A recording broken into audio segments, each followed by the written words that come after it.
The Quartet's Peace Envoy, good evening and thank you for joining us. It's a pleasure, thank you. You have been traveling back and forth Ramallah in the past couple of days trying to negotiate. To the best of your understanding, why is Hamas refusing to cease fire? I don't know. The truth is this is an Egyptian initiative that's got the support of the Arab League. It's got the support of, in fact, the Palestinian Authority and President Abbas has got the support of the international community.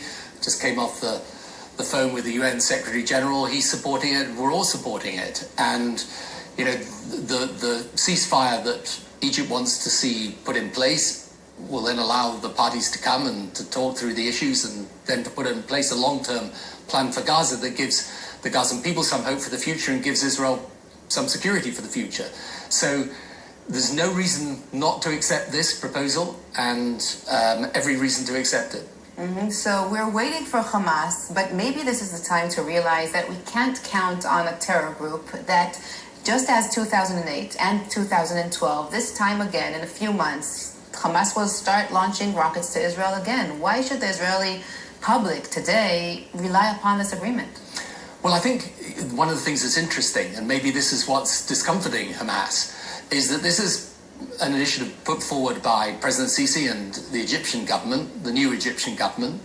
They are also making it quite clear, and this is reflecting the conversations I had with President Sisi, that they want a long-term plan for Gaza that does open Gaza back up and give its people some hope and opportunity, but also, crucially, deals with the real and security requirements of Israel in a permanent way. And what that means is that if there is a unification of Gaza and the West Bank, there's got to be one authority, one rule of law, and that means that Hamas cannot carry on with the military infrastructure that it has. So that the plan that is being put forward takes absolutely account of the fact that for the Israeli population, actually for many of the Gazans, they don't want a solution that's another short-term fix. Yeah. They want a solution that's long-term and permanent. Well, the citizens aren't the problem, that's obvious, but beyond the past week, beyond the current situation, do you think there is a real solution for the problem called the Gaza Strip, or we will all meet here again in a year or two in the next escalation? I think it would be possible if we get a ceasefire now that we could put in place such a long-term plan. Because I think it's worth taking into account what the interests, not just of Israel are, but the interests of the region as a whole. You know, if you look at Egypt or the Gulf states, they're all facing the same issues to do with terrorism. And they're all facing the same issues to do with extremism. So in fact, everyone has a combined interest today in making sure that whether you're Israeli or you're Egyptian or you're from the international community, that a solution for Gaza deals with the essential nature of the problem. And that means that just as Gaza gets opened up and its people given some hope, at the same time we deal with these long-term security requirements of Israel. And, you know, look, what I keep saying to people in the international community is, no government could be in a position where rockets are fired indiscriminately at their people and not take action.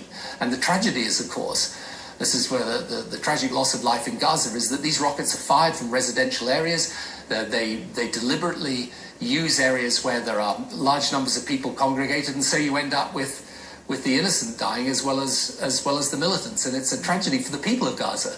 In 2008, Prime Minister Olmert went into Gaza and he received the backing of the international community. This isn't the situation this time. Is Prime Minister Netanyahu paying the price for what is seen by the world, his refusal to really take brave acts with the Palestinians?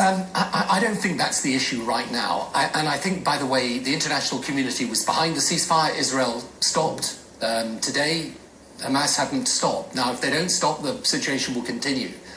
I think the issue really now is whether Hamas can take the decision to give us an opportunity to put in place a proper solution for Gaza. So, yes, of course, people were very disappointed that the peace negotiations broke down. But right now, it's a very simple situation. I've been a prime minister. I mean, I know if 80 rockets were being fired at British citizens, there's no way I wouldn't be taking action. And by the way, if any Israeli prime minister had failed to take action, the people would be saying, this is unacceptable. So I know what the situation is here. The tragedy is, of course, that when you then take action, because of the way that they fire the rockets from the residential areas, because your military power is so much greater, then innocent people die as well, and then people see those pictures on the television, and outside in the international world, then people turn against Israel. I mean, this is, it's really interesting because many Israelis are concerned of the way Israel is perceived in Europe, in the media, in the public eye, because what many Israelis say is it's a double standard, because they show obviously the devastating things that are happening in the Gaza Strip, but they don't talk as much about the Hamas taking human shields.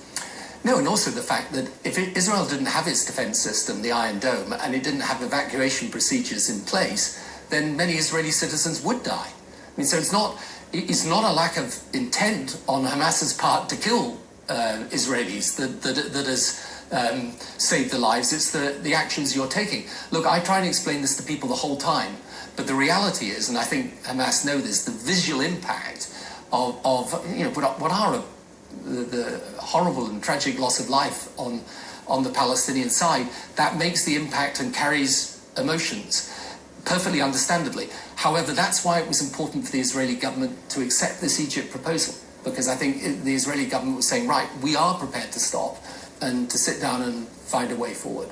On a personal note, you have been here through a couple of sirens. How stressful was it?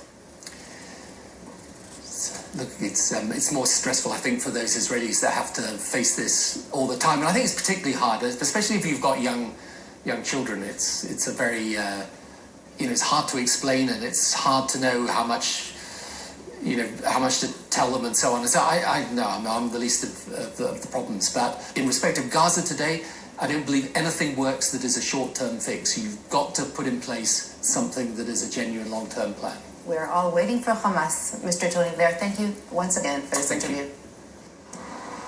כן, תמר, וכמה טוב זה נשמע באנגלית, הקרירות הזאת של השפה.